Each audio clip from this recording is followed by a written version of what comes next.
सभी मान्यवरों को जय नेत्रदान।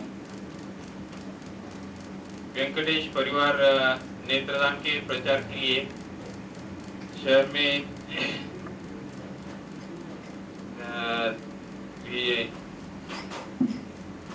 कर्णपुरा यात्रा और माँ एक्सपो, नासिक कुंभ मेला, उज्जैन कुंभ मेला, इसके द्वारा नेत्रदान प्रचार और प्रसार के लिए कार्यरत रहा है।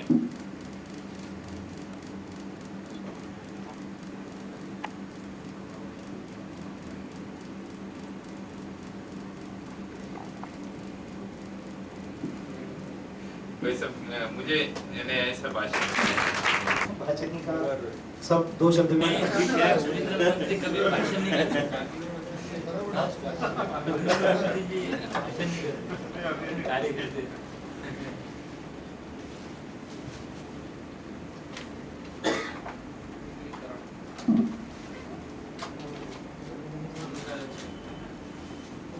परेशान मत होइए आप लोग सभी। ये सब तैयारी इतनी कर रहे हैं तो हमको मतलब बहुत आपको बुझा रहे हैं, ऐसा कुछ भी नहीं है। एकदम इजी इसमें कि हम लोग कृति करने वाले लोग हैं, इसलिए हम बातें कम और काम ज़्यादा करने वाले लोग हैं। तो टेंशन में मत आइए, एकदम इजी चलने दीजिए।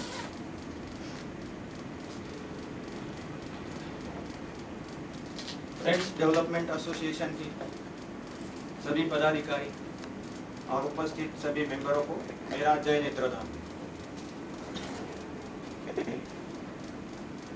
अभी जब जैसे हम लोग एंट्री करें, आवाज सभी को पहुंच रही है? तो अभी आते ही दोस्तों ने बताया कि भाई ये होटल अभी काफी अच्छा सुधर गया है, हॉल सुंदर दिख रहा है, हमारी सृष्टि सुंदर है। सभी लोग कहते हैं नदियाँ सुंदर है, आकाश सुंदर है, ये धरती, ये नदियाँ सभी सुंदर है, अमिताभ बच्चन सुंदर है। मगर ये सब व्यर्थ है जिन्हें आंखें नहीं है। कुछ सालों पहले हम महाबलेश्वर घूमने गए थे, मैं और मेरी वाइफ घूम रहे थे। कड़ाके की ठंडी थी, मौसम में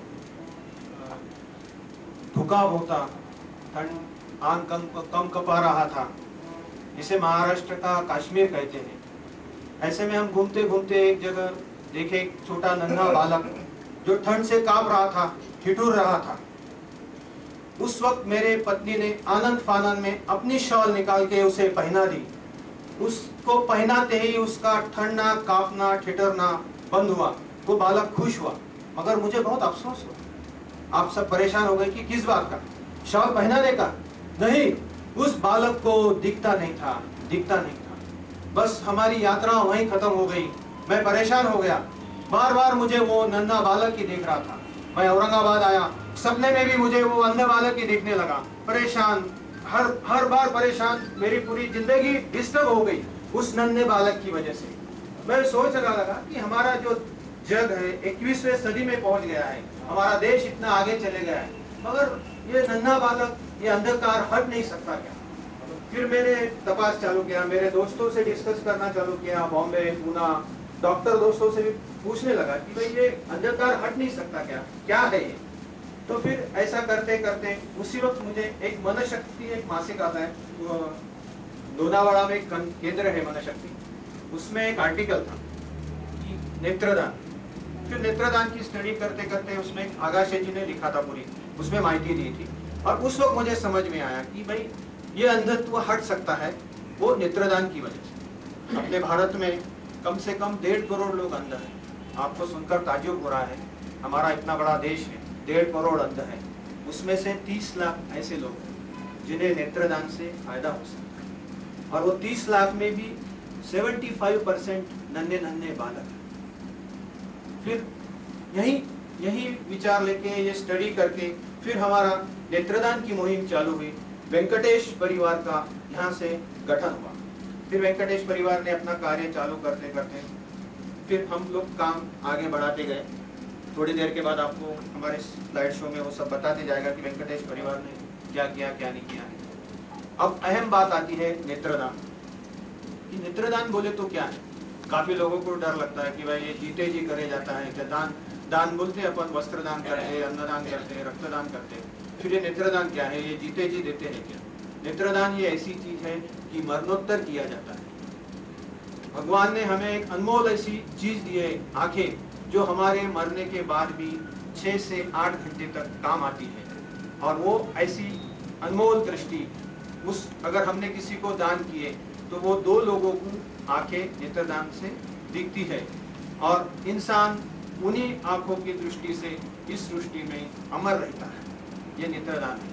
नेत्रदान के बारे में लोग बोलते हैं कि कौन कर सकता है, तो नेत्रदान ये ऐसा है कि छोटे बच्चे से लेके वयोवृद्ध नागरिक तक सभी लोग नेत्रदान कर सकते हैं। नेत्रदान कौन कौन कर सकते हैं ये तो मैंने बता दिया है। कुछ लोग इसमें, अभी किसी ने मुझे बताया कि भाई मुझे चश्मा है तो मैं कर सकता क्या, कोई बोलता है मुझे मोती बिंदु का ऑपरेशन है, वो कर सकता है क्या। तो सभी लोग जिनका मोती बिंदु का ऑपरेशन हुआ है, जिनको चश्मा है, ऐसे सभी लोग नेत्रदान कर सकते हैं। सिर्फ कुछ लोग ऐसे हैं जिनका नेत्रदान नहीं होता है, जिनकी मृत्यु काविड से होती है, रेबिस से होती है, धनुर्वात से होती है, कोई पॉइजन लेके आत्महत्या करता है, ऐसे लोगों का नेत्रदान नहीं हुआ जाता है। नेत्रदान का प्रोसीजर क्या है?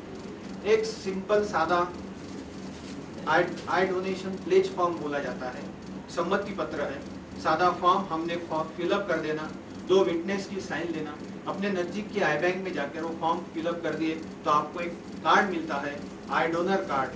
तो इस टाइप से नेत्रदान हुआ जाता है। ये तो पेपर वर्क हो गया। एक्चुअल में नेत्रदान कैसा होता है कि किसी की मृत्यु हो जाती है तो 6 घंटे तक उसकी आंखें काम करती है। मृत्यु होते ही उस आदमी को आप थोड़ा सा सर के नीचे तकिया रख दीजिए, ऊपर अगर फैन चलता है तो बंद कर दीजिए, थोड़ा सा कपास में पानी डाल के, नमी है और वो आंखों पे डाल दीजिए, पानी नहीं जाए आंखों में, ये केयर कीजिए। एसी है तो एसी चालू कर दीजिए तो ह्यूमिडिटी पैदा ना हो, तो वो आंखें इस टाइप से नजीक के आई बैंक को बुला लीजिए। ऐसा ये नेत्रदान का सादा सिंपल प्रोसीजर है।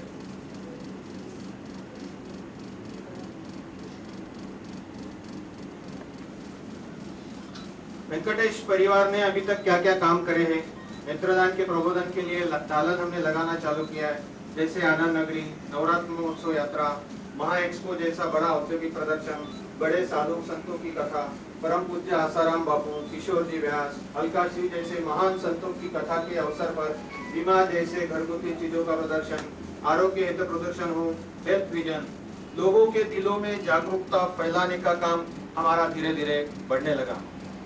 हमारे नेत्रदान प्रचार प्रसार संबंधी पत्र के पढ़कर लोगों में नेत्रदान संबंधी चेतना जागने लगी। धीरे धीरे हमारा कार्य बढ़ने लगा।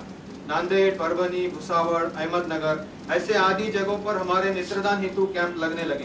कार्य एक ही, नेत्रदान के प्रचार प्रसार हेतु पत्र के बांटना, नेत्रदान संबंधी लोगों में जागरूकता लाना, नेत्रदाताओं से नेत्रदान सम्मति पत्र भरकर लेना। देश के विभिन्न स्थानों के बड़े बड़े 100 देवस्थानों को हमने पत्र भेजकर आह्वान किया। लोगों की भावना मंदिर में आने के बाद बदल जाती है। लोग धार्मिक इसमें रहते हैं, वहाँ सोचते हैं कि भाई मंदिर में आने के बाद मैं कुछ तो काम करूँ। वैसा है कि हर इंसान में एक भावना है कि मेरे हाथ से कुछ काम हो, तो मंदिर में आने के बाद उस भावना को जागरूक करने का आह्वान हमने